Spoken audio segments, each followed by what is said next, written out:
Bine ați venit, dragilor din Zodia Leu, oriunde v-ați afla în această lume. Sunt încântată ca de fiecare dată să fim din nou împreună la o nouă lectură pentru următoarea perioadă a lunii mai, perioada cuprinsă între 18 și 24 mai. Așa că, dragilor, toți cei care aveți nu doar soarele, ci și luna, Venus sau poate ascendentul în Zodia Leu, această lectură este de asemenea și pentru voi. Trebuie să vă aduc aminte totuși că este o lectură general colectivă, așa că vă rog să luați decât ceea ce va rezona cu voi. Și, desigur, înainte de a începe lectura propriu-zisă, vreau să le mulțumesc din suflet tuturor celor care sunteți deja aici, care mă susțineți prin comentarii, prin gesturi de apreciere și prin fiecare gând bun care vine din partea voastră, așa că mii de mulțumiri tuturor. Și dacă sunteți pentru prima dată aici, pe acest canal, vă urez bun venit. Iar dacă la finalul acestei lecturi simțiți că ați rezonat sau pur și simplu v-a plăcut, nu uitați, dragilor, să vă abonați. Este gratuit și în felul acesta nu veți pierde niciuna dintre lecturile mele. Desigur, dacă această lectură rezonează cu voi, mă puteți susține printr-un simplu like sau hype. Hype este ca un fel de super like, iar toate aceste instrumente, cum e like-ul, cum e hype-ul, prin intermediul lor voi vă arăta sprijinul și aprecierea față de acest conținut. Lămurit aceste aspecte, haideți să trecem la treabă și să vedem care este energia voastră, dragilor din Leu, în această nouă săptămână de mai. Să vedem. O energie de apă, interesant. Haideți să vedem ce anume va pune lucrurile în mișcare pentru dragii mei din Leu în săptămâna 18-24 mai. Venus. Și să vedem cum o veți manifesta această energie. O veți manifesta prin intermediul unei energii masculine din Vărsător. Ce înseamnă asta? Asta înseamnă că poate unii dintre voi aveți chiar și ca ascendent Zodia Vărsător, dacă nu în general, este o săptămână în care sunteți mai sensibili, dar și mai intuitivi. Sunteți orientați mai mult către acea trăire, acel sentiment emoțional, dar în același timp sunteți mult mai atenți la ce se întâmplă în jurul vostru, mult mai instinctuali. Venus, de data aceasta, pentru voi aduce atracție, relații, dorință de armonie, dorință de echilibru și apare nevoia de conexiune, de iubire, de valorizare, de lucruri frumoase. O atenție de asemenea și către lucrurile stabile și materiale, în primul și în primul rând. Cum o veți face? Ajutați de această energie masculină a Vărsătorului. Ce înseamnă asta? Asta înseamnă că vă manifestați printr-o atitudine mai independentă, printr-o gândire mai originală și, în general, vă orientați spre schimbări, spre a fi mai a dat dovadă de inovație mai multă, da? A venit cu ceva nou. De asemenea, dorința poate de a vă exprima liber, de a arăta într-un mod cât mai autentic, cât mai liber și ideea asta de a avea, cred că în această săptămână o să fiți un pic influențați și de idealuri de-astea emoționale care vă ridică spiritul, să spunem așa, atât pe parte cotidiană cât și pe parte romantică. Va fi așa ca un paradox, da? Între ceea ce simțiți și ceea ce vis-a-vis de ceea ce este real. Și asta cu atât mai mult cu cât, așa cum am mai spus, poate unii dintre voi chiar aveți un ascendent în Vărsător. Haideți să vedem ce ne spune tarotul. Ce vine pentru dragii mei din Leu în săptămâna 18-24 mai. Atât pe plan profesional, financiar sau sentimental.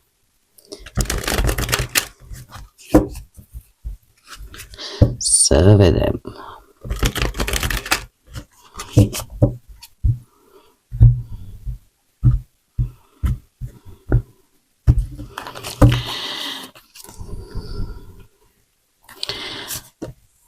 Lucruri importante la muncă.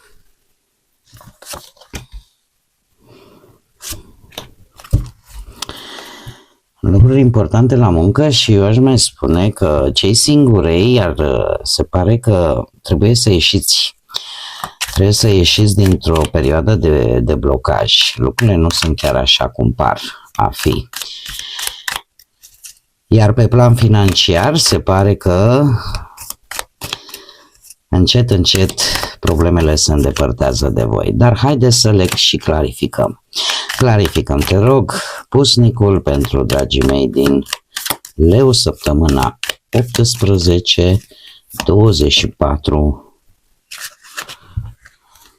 mai. Clarificăm, te rog, 10 de bâte. Clarificăm cavalerul de bâte. Clarificăm 8-ul de spade. Și clarificăm surpriza săptămânii. Bun. Scurt și la obiect. Haideți să vedem. Cum am mai spus, ceva important. Ceva important se întâmplă pe parte profesională. Avem pusnicul zodia Fecioară, o regină de monede și un rege de bâte. Dragilor, aici e vorba de interacțiunea sau acțiunea, mai bine zis,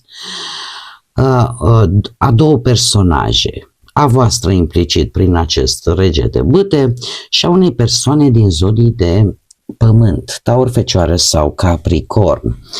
Ceva ce voi veți conduce poate un proiect, o echipă, o veți face foarte determinați. Mai ales dacă sunteți și în postura de manageri de proiect sau chiar și în postura, nu știu, de antreprenori, de coordonatori a unei echipe, da? Sunteți foarte motivați și foarte inspiratori, în sensul că nu doar că aveți inspirație voi pentru voi, dar cumva știți cum să coordonați și pe ceilalți. Cum? Poate prin puterea exemplului, poate printr-o decizie foarte hotărâtă. Aveți viziune, aveți capacitate să luați decizii curajoase și mai ales dacă vă și confruntați cu niște situații nu tocmai ușoare, da? Cu situații destul de dificile. Lucru care va face ca, nu știu, că e șef, că este colaborator, că este un asociat, este cineva important care poate sau nu să aibă legătură cu zodiile de pământ, așa cum am mai spus, Taur, Fecioară sau Capricorn. Cert este că este cineva care vrea să construiască, vrea stabilitate și care vrea să țină lucrurile în ordine. Iar ce veți face voi? Îl va pune pe gânduri. Cu pusnicul aici. Ce înseamnă asta? Că va analiza foarte mult și va lua o anumită decizie. Pentru că probabil ori are un proiect important, cumva e ca și cum ar gândi ce fac, pe cine implic. Va face, e posibil în paralel să se facă și anumite documentații, anumite documente sau să se consulte și cu alte persoane. Da? Este vorba de posibil să se gândească la o colaborare cu voi. de o altă natură, pentru că vrea progres persoana asta. Acum, este posibil, desigur, să vă regăsiți voi cu aceste zodii de pământ, să aveți vreun ascendent în zodii de pământ. În cazul acesta, aș spune că voi veți fi cei care veți analiza în profunzime, care veți planifica înainte de a lua decizii, care veți fi atenți la toate detaliile când e vorba de un plan, de un proiect, de un job, înainte de a vă implica activ. Sunteți foarte concentrați și foarte atenți, în special pe ce este scris. Pe partea bănuților, vedem că vine o perioadă în care greutățile cu care v-ați confrunta din punct de vedere financiar încep să se termine. Cum? În urma acestui 2 de monede. Ce înseamnă asta? Înseamnă că în urma unui moment de analiză a resurselor pe care voi le aveți, a câștigurilor pe care le primiți, ori veți lua o decizie între 2 investiții, ori pur și simplu gestionarea unui anumit buget vis-a-vis de 2 priorități pe care voi le aveți.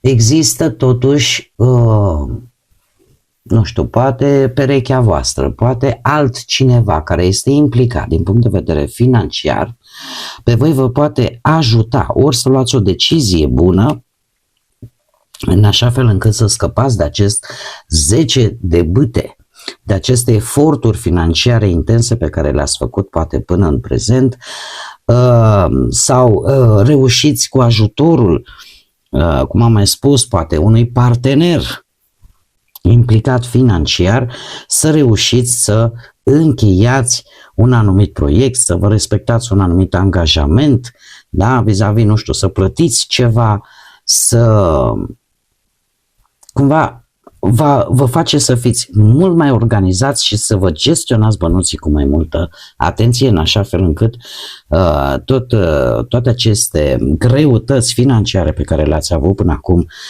să se termine. Pe partea relațională, cei care sunteți într-o relație, este foarte curios. De ce? Pentru că avem atât la persoanele singure acest 8 de spade, dar paradoxal pentru cei care vă aflați într-un cuplu, nu vă mințiți singurei, dragilor.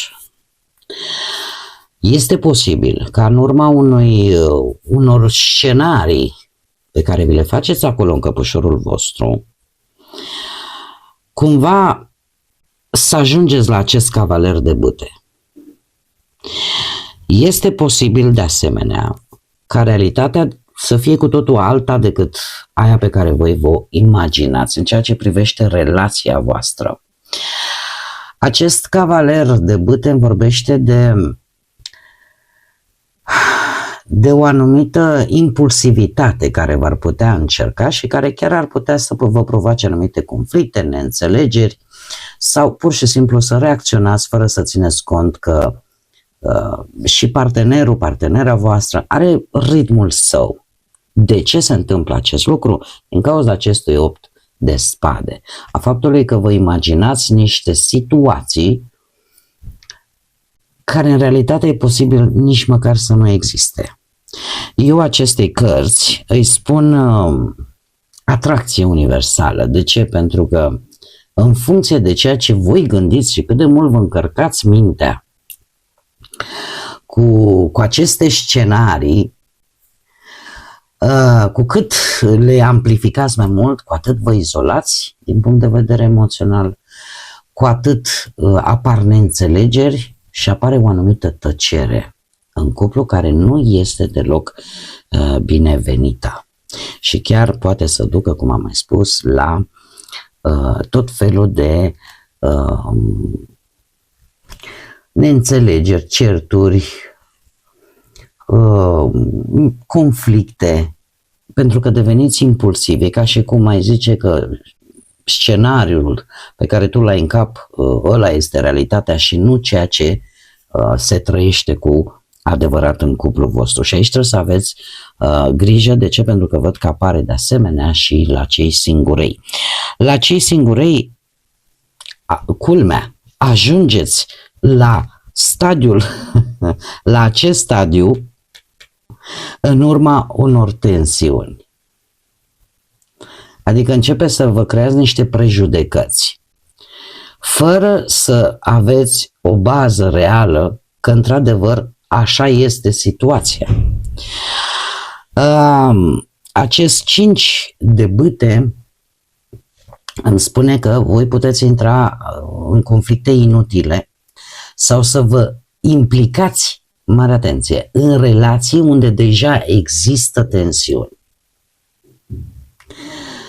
Poate că unii dintre voi pur și simplu sunteți atrași, poate nici voi nu vă dați seama, de oameni care în general provoacă prea multă energie negativă. Lucru care pe voi vă face, cu acest 8 de spade, să vă limitați pur și simplu, să vă limitați mental, să vă autoimpuneți tot felul de scenarii, de regii și chiar pentru unii ar putea apărea și teama asta, dacă o să mă respingă. Tocmai pentru că vă creați prea multe, poate chiar iluzii, da? Prea multe scenarii care posibil să nu aibă nimic de văzut cu realitatea din teren. Și aici atât cei în cuplu cât și cei singuri trebuie să aveți un pic de grijă. Surpriza săptămânii pentru voi, dragilor, așa cum am mai spus, tind să cred că se află pe parte, poate să fie pe parte profesională sau pe parte materială. De ce? O ușă importantă care vi se deschide în urma, poate, a proprii voastre energii, pentru că avem soarele, iar soarele ne vorbește de optimism, totuși de energie pozitivă. Dacă ar fi să le împart așa în două lecturi, aș spune că partea profesională, financiară este ok, mai puțin partea sentimentală, unde voi acolo chiar trebuie să lucrați un pic și dat fiind și energia pe care am văzut-o pentru această săptămână cu Venus prezent aici, iubirea, emoția trebuie să fie la loc de cinste și probabil că și percepția asta e un pic înșelătoare, așa cum bine vedem. Da? Percepția lucrurilor să fie un pic înșelătoare, dar eu zic că trebuie să fiți un pic ancorați la realitate, dat fiind că și voi sunteți un semn fix și Vărsătorul de asemenea este un semn fix. Doar că știți cum e în viață, nu totul este alb sau negru, câteodată mai este și nuanțe de gri. Iar de lucrul ăsta trebuie să țineți cont. Așa, cu surpriza aceasta, cum am mai spus, cu soarele aici, avem ceva care, o energie pozitivă, un rezultat vizibil care vă ajută foarte mult să vi se deschidă efectiv o poartă importantă care să vă aducă poate stabilitate, să vă aducă niște resurse și să aducă lucruri bune pentru voi, cum am mai spus, în prim plan pe parte profesională sau financiară. Haideți să vedem ce binecuvântare aveți, dragilor din Leu, săptămâna 18-24 mai. Care este binecuvântarea pentru dragii mei din Leu?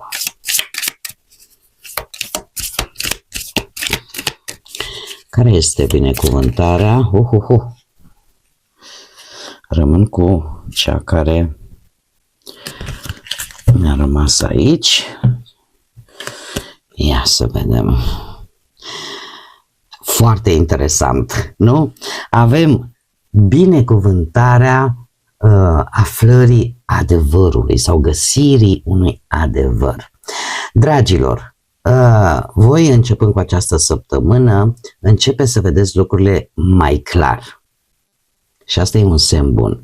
Ce înseamnă asta? Că dincolo de ceea ce părea inițial foarte evident, este posibil să apară pur și simplu o revelație sau voi să înțelegeți mult mai bine